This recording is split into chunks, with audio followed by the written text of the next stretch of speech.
MTG and me, this is Charles, and today we're going to be taking a look at this. The Zendikar Rising commander deck called Sneak Attack. Alright, let's go. So, an interesting development occurred with the release of Zendikar Rising, and that's namely, for this release, they replaced the two planeswalker decks we would normally get with a non-core set with two commander decks instead. Also notable, these commander decks had an MSRP. Well, they don't really have an MSRP anymore, but they basically sold for roughly $19.99, $20. I picked up mine on Amazon for just over $20, like $20.84 or something. So pretty fantastic to see that. I think it's much better value overall than the deck builder, or sorry, the planeswalker decks. And from what I've seen of other reviews online, there's pretty good value, decent value in here. Like, we're talking, if you were to buy these cards as singles in this pack, you'd be looking at a package of cards that's probably, you know, somewhere between $75 and $100, which is pretty sweet. Also noteworthy, in addition to the deck, they have an actual usable deck box, which I would argue is valuable because with the standard commander decks, you get that weird box for the oversized card. And it's something that distinguishes itself from the standard commander decks. The fact that it doesn't have the oversized cards.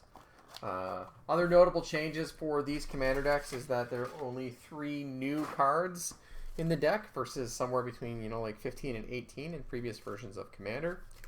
This little rules insert in here, which is pretty much garbage. Get the standard spin down counter card. I don't use these because when they're pressed up against the cards, you know, this little dimple here can sort of indent your cards. But they're neat. I mean, I would rather have a spin down, a commander spin down, but it is what it is. It's there if you want to use it. So yeah, I'm really interested in seeing if these all have the Zendikar Commander set symbol, because one of the things I didn't like with the Ikoria, the Commander 2020 decks that were aligned with Ikoria, is that they had Ikoria commons and uncommons in the box, and I was not a big fan of that. I like, as a collector, having a specific set symbol. So N1, the Rune Thief, is the commander for this. It's a rogues based deck. Other rogues you control get +1/+1. And let's open up the deck and look at what else is in here. So my understanding is there are some decent commander staples in here, so things like Soul Ring and that we're going to be able to see. And thus far it looks like they're all going to be, oh, Fact or Fiction, they're actually going to be commander set symbols. So that's pretty sweet. From a collector perspective, I'm pretty happy with that. Comments on comments, look at that. Slitherblade, Werther Rogue. So we're going to get to the rares in a second as I flip through here. Ooh, Marsh Flitter. As we flip through here and see what we got. So decent playable cards thus far. Sir Conrad, yeah, Zulaport Cutthroat. Arcane Signet, so that's a great reprint. Same with Commander Sphere. So Arcane Signets were introduced with the Brawl decks, and you know, they were pretty valuable because they were only available in Brawl. Brawl was a little bit short-sold last fall. Should be generally available now. I still see them at Walmart. We get our rares here. We got Enigma Thief. We got a Whisper Steel Dagger. Notorious Throng. Scourge of Fleets, definitely a reprint. Stolen Identity.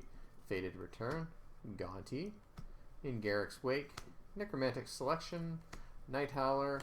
Ogre Slumlord. Sepulchral Primordial. I think this was from the second Ravnica block. Consuming Aberration. There's a Mythic. Lazav Demir Mastermind. Oh, a Notion Thief. Pretty cool. Una. Queen of the Fae. Silumgar's Command. Spinal Embrace. Sig River Cutthroat. This is a valuable reprint, so pretty nice to see that in here. Blackblade Reforged. It's alright. Bone Horde. Obelisk of Erd. Scythe Claw. And now we're into the other mana rocks. So Key Rune, Locket Signet, Mind Stone. There's a Soul Ring and the Command Tower, so also nice to see those in there. And then we get to the lands package. So I know somebody complained, or like it's worth observing. There's no like particularly high value lands in here. Landscape and Rogue's Passage. That being said, I think there's decent value overall. Okay, so we did actually hit some Zendikar Rising cards in here. So like I said, I'm not a big fan of this. I don't like this. I don't think I saw any other ones before that, so I thought maybe they were all Okay, these are all basically cards that were printed specific for Commander, so they're not in the new Zendikar set. But these guys are from Zendikar Rising, so Sure-Footed Infiltrator, Merfolk, Wind Robber, Soaring Thought Thief, and then the lands are Zendikar Rising lands, you know, not full art lands. Yeah, for me, I would prefer Zendikar Rising lands and stuff. It's not the end of the world, but... And then 10 double-sided tokens, so that's pretty cool. Those are, again, Zendikar Commander specific. Yeah, so overall, I think the decks are pretty neat. I'm glad that we got, you know, this deck box, and I hope they continue this instead of the Planeswalker decks. I personally would much rather have these either as a casual Commander deck to just, you know, sleeve up and play, or, you know, to take care of those more common reprints that just come out or tear down.